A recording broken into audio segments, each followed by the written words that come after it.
The year is 1999.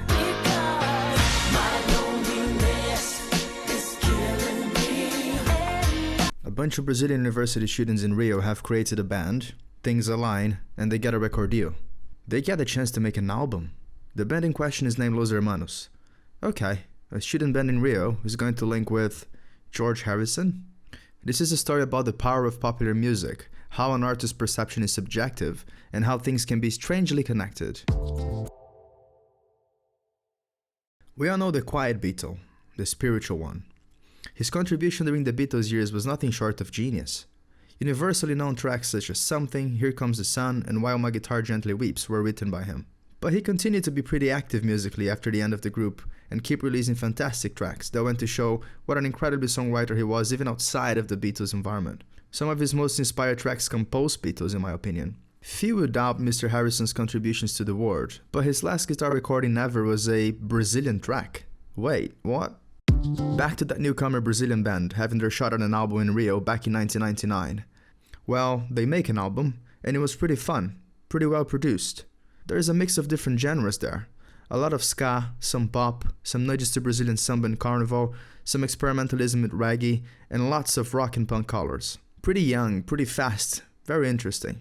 It was well aligned with those punk ska trends that walked the border between the alternative and the mainstream in the 90s. They got a fairly established producer to make things move and well, they hit it big.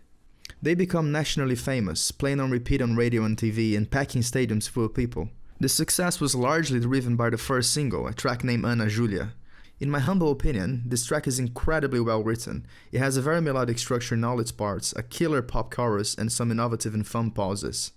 It appears to, at times, nudge to some trends that would still come in the 2000s, namely the indie rock trends. Depending on the way you look at it, it seems to be a bit ahead of its time, especially if you consider Brazilian rock in the 90s.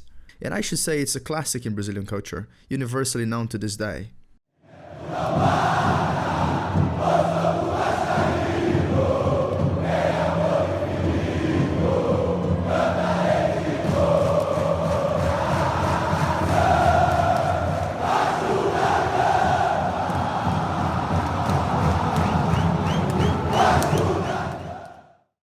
However, the band didn't think the track was aligned with what they wanted to put out.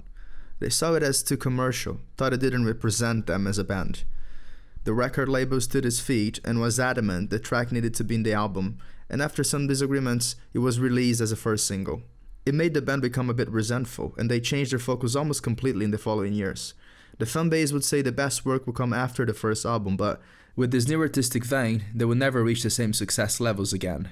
Now, Gene Capaldi, the legendary English musician, had married a Brazilian and moved to the country in 1977. Of course, he heard Ana Julia like everyone living in Brazil in 1999 and thought it was so great he decided to call a few of his friends to make an English version. It featured Deep Purple's Ian Paice on drums, The Jam's Paul Weller on bass, and it had a solo by George Harrison. Just a comment here. In short, the band hated the track, but everyone else loved it. Now, if that's not a statement of the subjectivity of an artist's perception, then I don't know what it is. People had to fight with the band for the single to be released, and a Beatle ended up recording it. Can you imagine this? It also made the 100th place in the Rolling Stone Brazilian list of greatest tracks of all time. The band would despise the track in the following years, played it live very rarely, and with no energy whatsoever. They gave lots of salty interviews about it as well. So, this is how George came into the story. This is the link. After this, he recorded vocals to another track before he quit music altogether due to health-related issues. But Ana Julia appears to be the last time you would ever hear George's guitar being recorded.